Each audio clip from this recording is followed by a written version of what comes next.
Diri ko na pag-itusan nila. Halaba pa kita. Halaba pa naman ang diskurso. Kahit ang diskurso yan diri yung pasintro hiton pagtaga-graduation. Ini nga aton inaabat yan na all-over paso kanang climate change. Nadudularan pa, hini nga servisyo sa Melco. Makalilisan ini sa Melco. Timing graduation pagod. Kagabi, nakato nakikisayaw Mayor Annalise ahab na brownout. Anani, nakato ka barangay Bangon, kung liyak nagsasara ito ang may dulo, ang balangkayan, Balugo, Patron, brownout. Yan na, brownout na naman. Nagpipinirpiro ito kuwan. Kaya na nawawala ng boses. Ang sound system. At may the speakers dito haluyo. May nagsubat hapon. Diri nga nira na batik. Ang mga kinyayakan. Nira Congressman Erwin Tulfo, etc. Kaya low voltage kita. Mayan na yung problema pagtagay sa Melco. Diri inaaksyonan. Nag-offer ang Meralco wani nga bumuli sa Melco. Mag-i-invest kira expertise, pati kapital, pag-improve, urong labi na ng Hesor. Waray pamamatita kay sa Melco. Nakuha nga na yung Mayor Annalise na lang, Governor, kayo ko mo, mag-eleksyon kita yung mga Board of Directors, papalyo ito yung mga Board of Directors. Dahil may ihan na panahon ng ginagtusong kita din niya, Hesor, kadapit. Hanani, pero sa halos sa kabulan, na ang low voltage din niya, Sor. Grabe. Ang ating mga hospital nila, nagkaibangan mga ekipahe. Nakatuwak hanani, papad. Diri ka na nakakabirig ang electric fan. Napaka-inote hindi sa Melco. Tama ba? Tama ba? Or pa yung kamahal. Mahal ba o barato? Imagine. Sanglit, kaya ako malikaw, I don't want to speak this issue before you. Because graduation is a very sacred to all of you graduates and to the people and the leadership of ESO. But I cannot, in my conscience, stand before you. Ito yung kamutangan niya na. Hintayin na anak ko. Pagtagay sa Melco. Hindi itong mga investors na makanhip harap ng stern sama. Kung mahalit atong kuryente. Kung walang investors masihanhip, hain ka mo pamimilihin trabaho. Aber? So, dalaga na niya ako sa Melco. So, niya ko naghino na ako na, ano takipiyaya ka na iyo? Di rin na magyaya ka na iyo mga sagdon niya na tanan. Kaya kinadamuin na niya mga sagdon, ikaw pa kang congressman. Erwin Tulfo, kan Mayor Leader, kan Paninonon, kan Mayor Edwin, kan Mayor Annalise, kan iba pa. But I think it's very important that all of us should be aware of the situation in what is happening in San Miguel.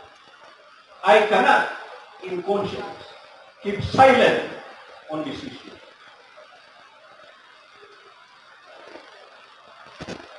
Kakalinisan, yung kamutangan natin. Sorry to spoil your graduation day because, as I said, I need to speak up to protect your interest, our interest, the interest of our province. Hindi pwedeng ganito na tayo lagi. Di ba? Payag ba tayo na lagi na tayong ganyan? Kaya yung problema. Ang sirira ko na pag nalinyahan tika Santa Rita, nga Buena Vista, mag-i-improve yung situation. Gintalinmuhan ko ito, yan ang congressman pa ako. Nagkikaso-kaso pa nga ito ng mga tula di dahil may malanghiga. Nakapagputang kita yung kuryente ng tuha Islam ang kani. Napaputangan natin mga pero asya man ang ihapon. Mahal, inefficient. Diba? So, pasensya na kamo nga nakapag anak doon kay maaram ako hindi naabat. Naabat natin ginaantos na tanan. Pagtakan niyo pagtala ko rin. May da ko pa yung istorya hayo. Niya nala. Iunong hiling sa mga. May da pa yung istorya. Yan na nala. Sige. Maaram ako. Maaram ako din ipakamarang. Iton, national government, pinaagi hindi nga pisam, hindi nga wesen, ating pinapalitan niya ng kuryente, di ka na hakagayan di oro. Hanani, ang atong kuryente, di ka habataan, coal, di ka bataan. Imagine na, madalagan di ka bataan, ngani, aton. System loss, ito na nahinay na, hikitit magbabayad ito. System loss kung tawagin. Nagprotesta kita hanani, kay uray kamahal, ang tinghabataan. Kay pagkataas sa world prices sa coal, kaya siya maangking tutubong, hindi nga coal power plant, coal-fired man habataan, pagkataas sa presyo, ergo hinataas sila, patay kita na tanan, waring kataas sa natin presyo. Nagprotesta kita, I went all out to the media, to all sectors. I protested. Ergo, gin-cancel ang kontrata, tika dito kabataan, NG Power kabataan, nagpili rin ba ang kontrata, nakabiling bibi, Cagayan de Oro. Ang era, nabiliangan din Cagayan de Oro, mga barbar to. Mga 3.350 la per kilowatt hour. Kontra dito bataan na abutin 7 pesos. Takay plus, kara, anani inabutin 19 pesos per kilowatt hour. Yan na.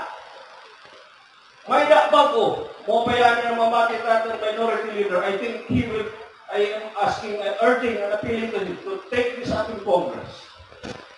Diri mag-aral at pag-Mr. Sapa.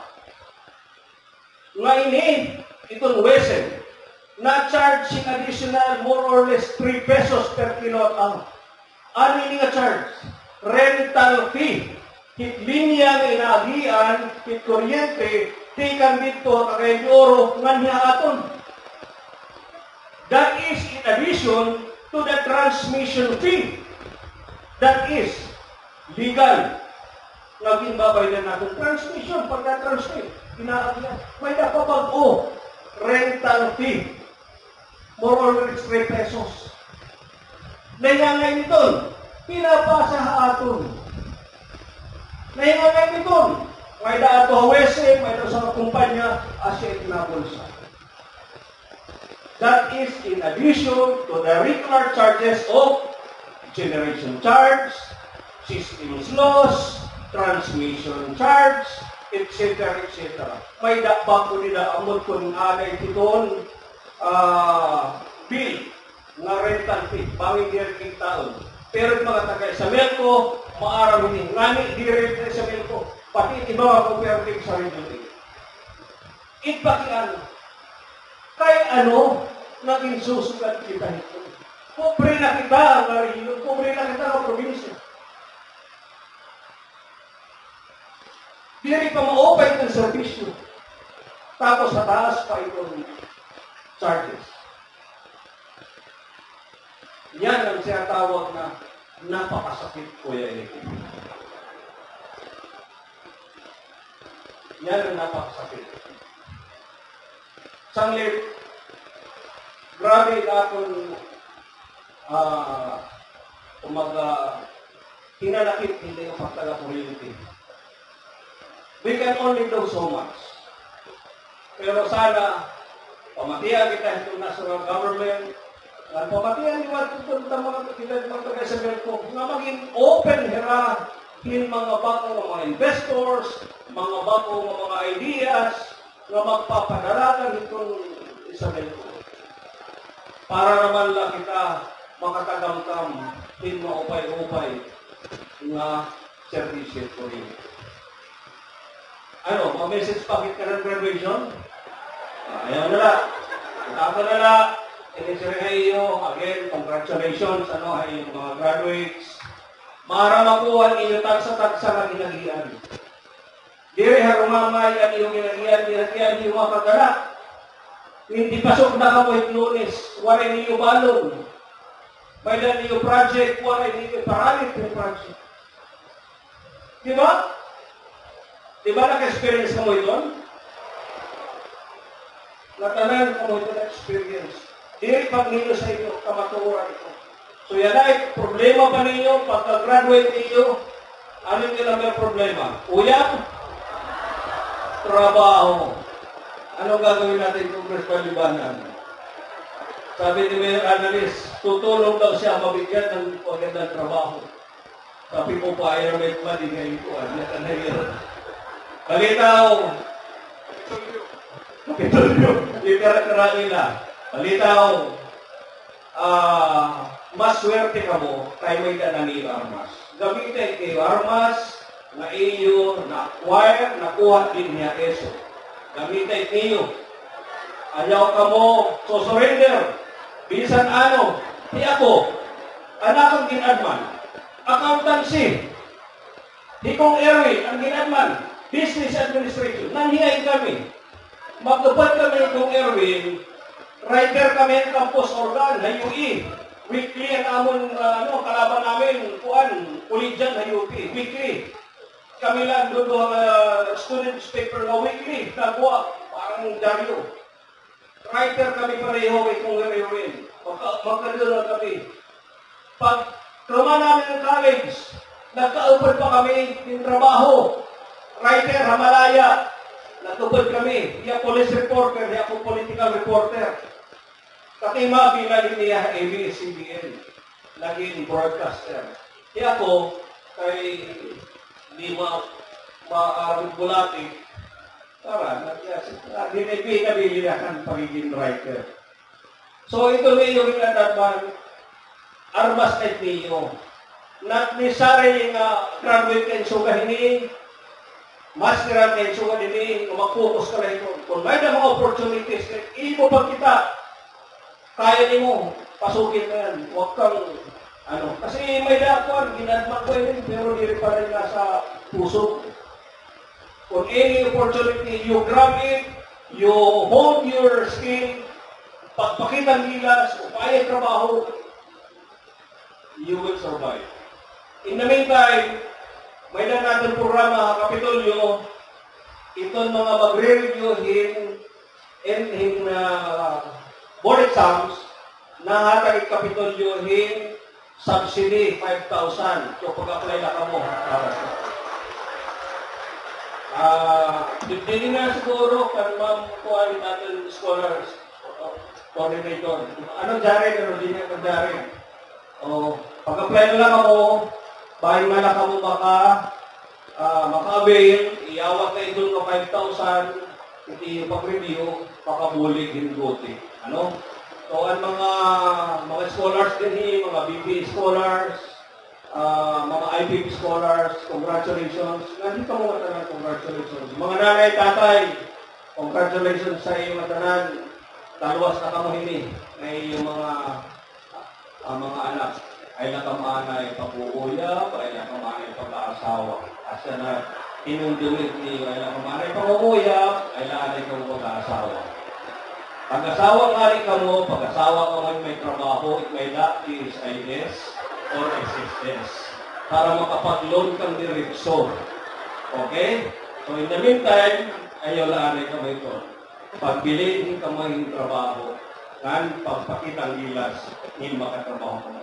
Damo nga salamat, ma-open ko lang kayo matanan. Congratulations, I am with you in this day of celebration. Salamat, ma-open ko lang kayo matanan.